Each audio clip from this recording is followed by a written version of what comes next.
सीमा जी, अरे आपको किसने कह दिया कि हम अपना मकान बेचने वाले हैं। हम अपने बेटे के घर जरूर जा रहे हैं, पर मकान नहीं बेचेंगे। वसुधा जी गुस्से में बोली। अरे नहीं बहन, थोड़ी उड़ती उड़ती बातें सुनाई दी थी कान में, तो मैंने सोचा चलो मिल भी लूं और पूछ भी लूं। नहीं नहीं सीमा जी, इस घर में पूरी जिंदगी बिता दी अपने मेहनत की कमाई से। जिसे बनवाया उसको अपने जीते जी नहीं बेचूंगी।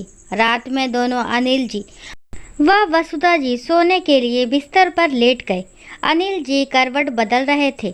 वसुधा जी बोली, नींद नहीं आ रही क्या? हाँ, अब बेटे ने आकर अपने पास रहने को कह दिया। हम अपना घर छोड़कर रह पाएंगे क्या वसुधा? हम लोग क्यों बीमार रहने लगे? देखो वसुधा, मैं अपनी दवा कराकर ठीक होते ही अपने घर आ जाऊंगा, दुखी मन से बोले। अरे अनिल जी, आप इतना विचलित क्यों हो रहे हैं? बेटे ने इतने प्यार से टिकट भेजकर बुलाया है तो जाना तो पड़ेगा ना। यही तो, तभी तो मैं भी मना नहीं कर पाया। कल की टिकट है। अनिल जी भारी मन से बोले। समर और सुभी दोनों एक ही ऑफिस में काम करते थे। वे सुबह निकल जाते और शाम तक वापस आते। घर में काम वालों की कमी नहीं थी। सफाई, बर्तनों, खाने के लिए सुभी ने काम वाली बाई लगा रखी थी। बेटा बहू के ऑफिस जाने से तथा बच्चों के स्कूल चले जाने से अनिल जी व वसुधा जी को शुरू में तो ठीक लगा, पर कुछ दिनों बाद उन्हें अपने पड़ोसियों, घर तथा शहर की बहुत याद आने लगी। बड़े शहरों में लोग ज़्यादा बिजी होने से आसपास के लोगों से मिलने नहीं आते, या यही लाइफस्टाइल है। अकेले रहना बहुत ही खालीपन लगता है दोनों को। बेटी समर को कुछ दिनों में उनकी मायूसी का अंदाज़ा हुआ। उसने बोला, आपकी उम्र के लोग नीचे सोसाइटी में सुबह टहलते हैं, आप लोग भी चले जाया करिए। अगले दिन से दोनों लोग वॉक पर जाने लगे। धीरे धीरे उनके दोस्त बनने लगे तथा उनका मन लगने लगा। एक दिन अनिल जी अपने कुछ दोस्तों को लेकर घर आ गए। समर घर से ही ऑफिस का काम कर रहा था। उसने देखा कई लोगों को पापा लेकर आ गए घर में, और सब बहुत ही शोरगुल कर रहे थे, जिससे उसको ऑफिस के काम में तथा बच्चों की ऑनलाइन पढ़ाई जो चल रही थी उसमें दिक्कत होने लगी। उसे ये बिल्कुल भी अच्छा नहीं लगा। 2-4 बार ऐसे और होते ही उसने पापा से बोल दिया, पापा आप इन लोगों से नीचे ही मिल लिया करें, ऊपर लाने की कोई ज़रूरत नहीं। यहाँ कोई किसी को अपने घर नहीं बुलाता। पर बेटा, अब ऐसे ही तो हमारा समय बीतेगा। जब हम उन्हें बुलाएंगे तभी तो वे हमें बुलाएंगे। नहीं पापा, ये सब छोटे शहर में ही होता है।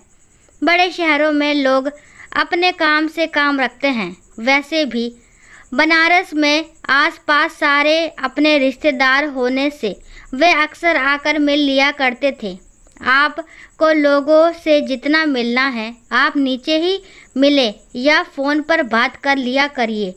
समर इस तरह से उखड़ कर बोला। अनिल जी व वसुधा जी को बिल्कुल भी अच्छा नहीं लगा। उस रात वे दोनों ठीक से सो नहीं पाए। उन्हें लग रहा था कि उन्होंने यहाँ रहने का सोच के कुछ गलत तो नहीं किया। उनका मन किया कि जल्द अपने घर चले जाएं, पर सोचा कि अभी कहेंगे तो बेटे को बुरा लगेगा। वसुधा जी का भी मन कम लग रहा था। ना करने को कोई काम, ना किसी से मिलना जुलना, बस फ़ोन पर ही अपने रिश्तेदारों और दोस्तों से बातों में लगी रहती। एक दिन फ़ोन पर बात कर रही थी, सुभी ने सुन लिया। बाद में उसने भी टोकते हुए बोली, मेरे घर की बात आप किसी को भी ना बताया करें। वसुधा जी भी मायूस रह गई। बहुत बंधापन व अनजानापन लगने लगा था उस घर में। ऐसा लगा कि खूब सुख सुविधा तो है, पर अपनी इच्छाओं पर किसी ने लगाम लगा दिया हो। तभी एक दिन लैंडलाइन पर बनारस, जहां उनका घर था, वहाँ से फ़ोन आया। सौभाग्य से समर के व्यस्त होने से अनिल जी ने फ़ोन उठा लिया।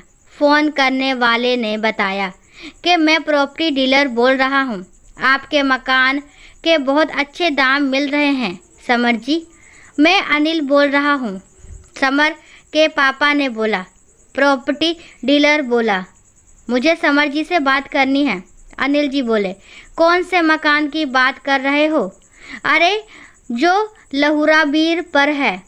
समर जी ने बोला था, कस्टमर ढूंढने के लिए बहुत ही मोटी पार्टी मिली है। सुनते ही अनिल जी को मानो काटो तो खून नहीं, उनकी जान बसती थी उस मकान में। उन्होंने तुरंत गुस्से से तेज आवाज़ में बोला, नहीं, हमें कोई मकान नहीं बेचना, कह फ़ोन काट दिया। उनकी तेज आवाज़ से समर व वसुधा जी दौड़ते हुए आए। क्या हुआ पापा? अनिल जी की सांस फूलने लगी।